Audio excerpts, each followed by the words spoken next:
Welcome back, students.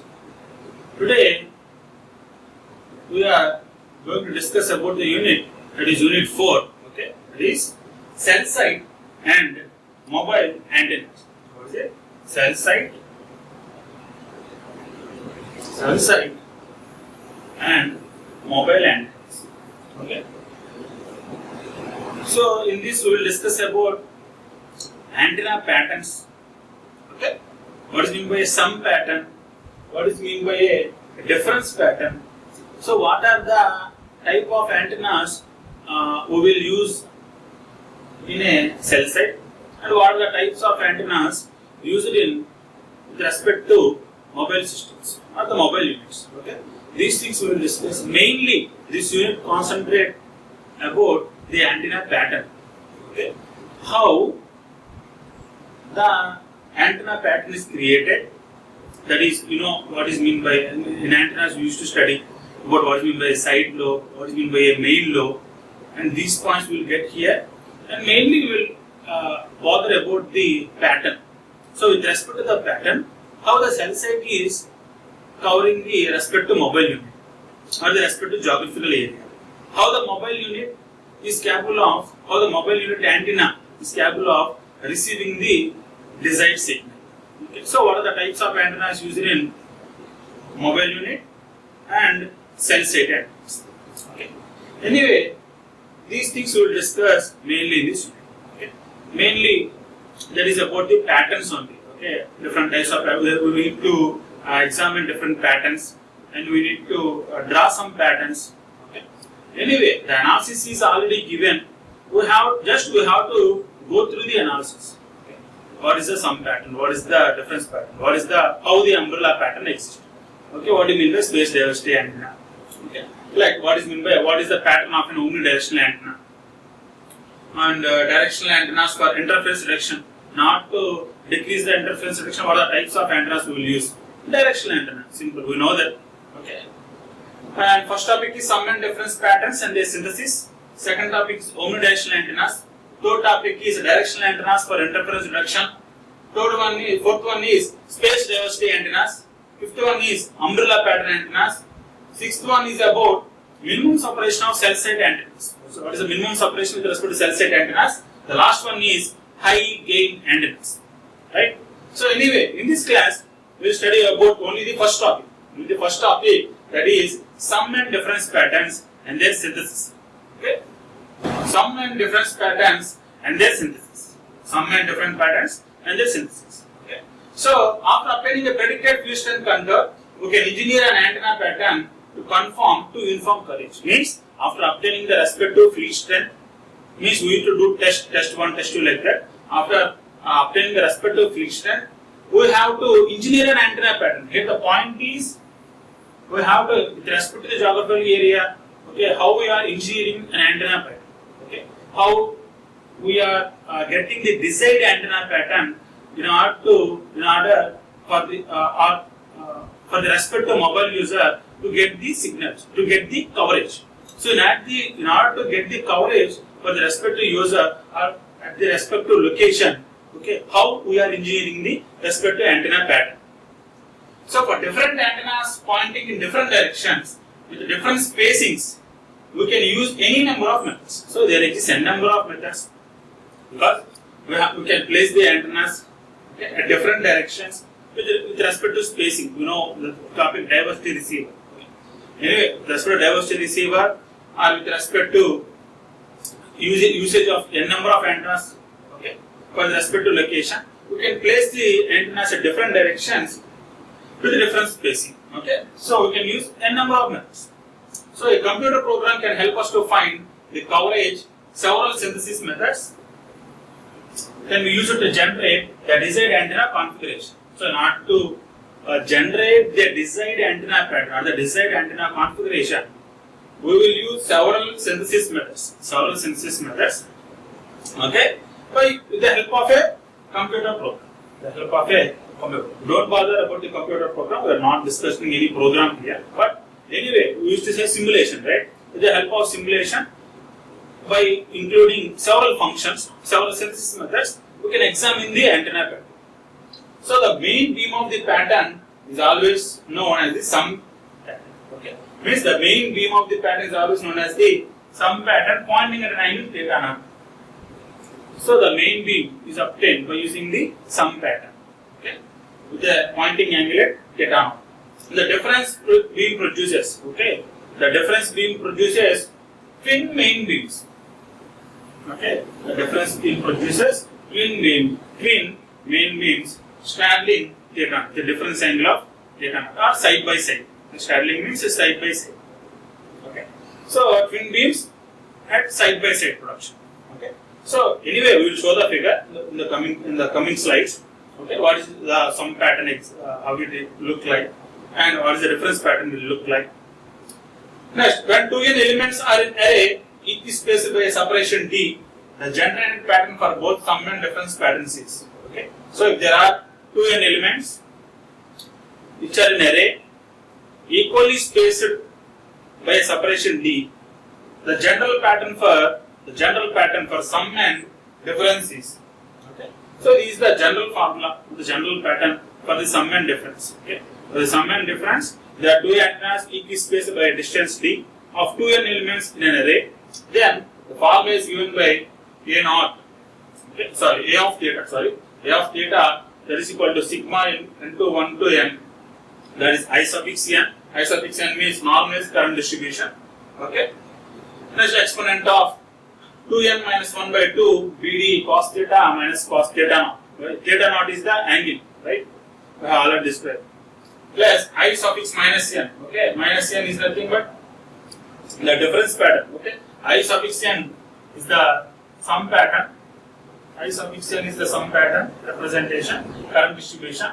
I suffix minus n is the difference pattern, current distribution. Okay. So this is how the equation is given, where beta equal to wavelength 2 pi by lambda, and I suffix n is normalized current distribution, and capital N is the total number of elements. Okay, whatever the capital N value is, right? So if it is a sum pattern, for a sum pattern, the current amplitudes are the same. That is I suffix n equal to I suffix minus n.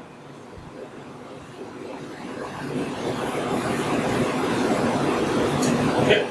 Next, for a difference pattern, I suffix n equal to minus of I suffix minus c. Okay.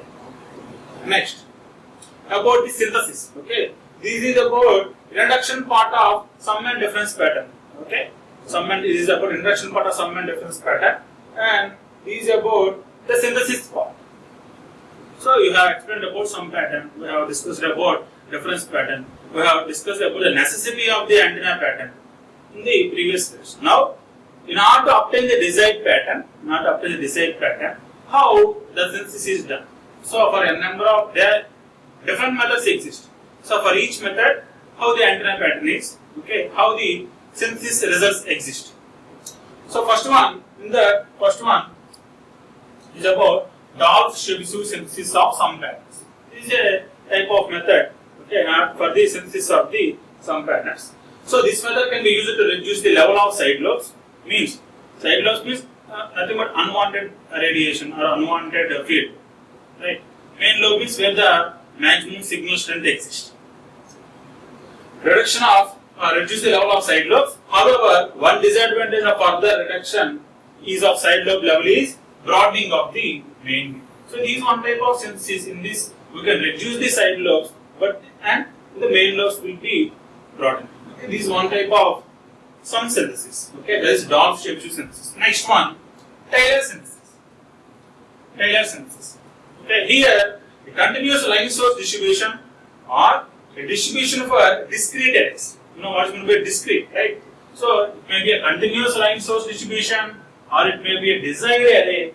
Okay, desired array which can give a desired pattern, which contains a, so it may be a continuous line source distribution or a discrete arrays, okay, which can give a desired pattern, which contains a single main beam of whatever we design. Okay, whatever the design is specified. Okay, single main beam of prescribed beam length. Okay, prescribed beam width, whatever the beam width we require, and whatever the direction, Okay, we want the signal coverage. Pointing direction, the family of side lobes, the common specified level. Okay, so this is according to what is the according to the measurements. Simply according to the measurements. Prescribed beam width, pointing direction at the specified level, power. Okay, so in the synthesis we can obtain. Okay, whether it is a continuous lines of distribution or a discrete array, we can obtain the desired pattern, desired beam width, okay, desired pointing direction. Okay, so these things we can get, okay, with a single main beam, with a single main beam. So the relations is derived from the following equation, where antenna pattern is given by f naught, f of theta, okay, and the aperture current distribution is given by g of l. Okay, that is given by the formula. Okay, next, symmetrical pattern. Okay, symmetrical pattern. We have discussed about these are the types of synthesis methods. One is the doll-shaped synthesis. Second one is the Taylor synthesis. This is about the symmetrical pattern. So for production of the symmetrical pattern at the main beam, the current amplitude distribution G of L is the only factor to consider. So for considering, see in order to obtain the symmetrical pattern, here we have to consider the current amplitude distribution, that is G of L, which is the only factor to consider. So by considering this factor, how we are obtaining? So the phase of the current distribution can remain constant, and the typical pattern that is 2.1a, which is the obtained one, would be generated from current amplitude distribution figure 2.1b. So from figure 2.1b, by using the respective symmetrical pattern and by considering the amplitude distribution G of L, okay, we are obtaining figure 2.1a. Okay, don't worry, I will show the slide of the figure. Okay, so by considering the current amplitude distribution G of L, okay, we are obtaining the figure 2.1a from the figure 2.1b. Okay, so there is one main lobe, the remaining are the side lobes. Okay, so by obtaining the respective symmetrical sum pattern to the figure B, okay, this is figure B, okay, obtaining the respective symmetrical pattern to figure B, we are obtaining a symmetrical pattern. See, there is a symmetrical pattern here. From figure we can see that. Okay, there are a number of side lobes exist. All side lobes are decreased, and there is a common symmetrical pattern. It is obtained. Figure A is obtained from B by obtaining the symmetrical pattern. Anyway, the figure shows the symmetrical sum pattern, and figure A represents the aperture distribution of two antenna arrangements. Next, figure B represents the evolution of symmetrical sum pattern with reduced inner side. Okay, so by considering the amplitude distribution here, the typical pattern figure 2.1a would be generated from the current amplitude distribution 2.1b. Okay, next, asymmetrical pattern. Next one is asymmetrical pattern. Asymmetrical pattern. For production of an asymmetrical pattern, both current amplitude G of L and phase should be considered. Okay, not only for symmetrical pattern, only amplitude distribution G of L is considered. Okay, for asymmetrical pattern, not only current amplitude G of L, but also the phase. Okay, phase should also be considered. Okay. Next one is about the previous slide is about the sum pattern synthesis. Okay, so next is about the difference pattern synthesis. Okay, so synthesis of difference patterns that is given by Bailey synthesis is called as Bailey's synthesis. Okay. So to find the continuous line source that will produce a symmetrical difference pattern with the twin main beam patterns and specified side lobes, we can say. I already discussed in the first slide. Okay, there exists two main beams in a difference pattern. Okay, that's clearly given as with twin main beam, not a single main beam. There exists a twin main beam. There is a difference between sum pattern and difference pattern. In a sum pattern, there exists only one main beam. Okay, in a difference pattern, there exists two main beams. So for the desired difference pattern, such as shown in figure 2.2a, we will show it. Figure 2.2a, the current amplitude distribution G of L should be designed as shown in figure 2.2b, and the phase as shown in figure 2.2c. Okay, so in order to obtain the difference pattern, that is figure 2.2a, in order to obtain the desired pattern. This is the desired pattern. There is the difference pattern with two main beams, twin main beams. Okay, twin main beams exist there. Okay, so in order to obtain the respective desired pattern, the amplitude distribution G of L and the phase must be as shown in figure B and C. Figure B and C. So figure A represents the modified Bailey's difference pattern.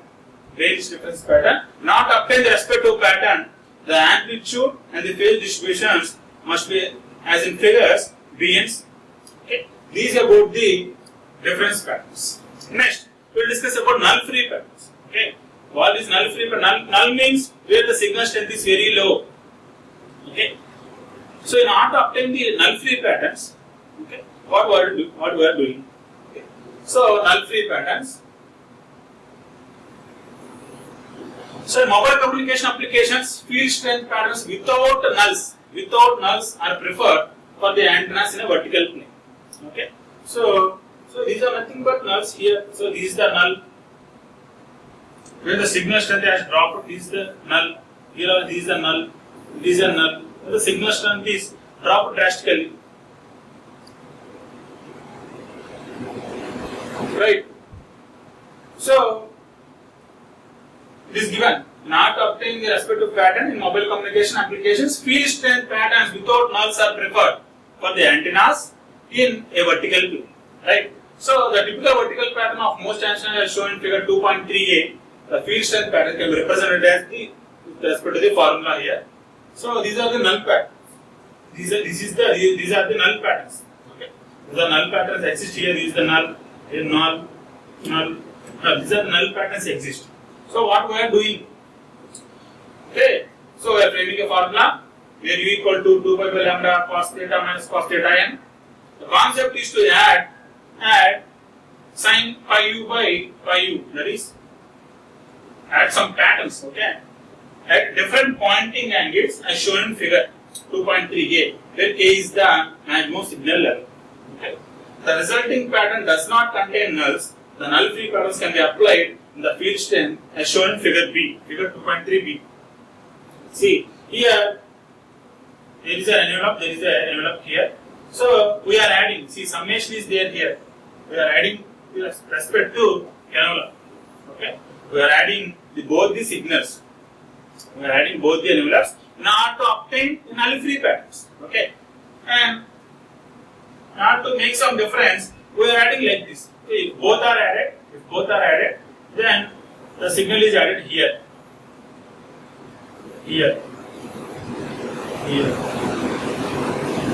If both signals are added, the nulls are free.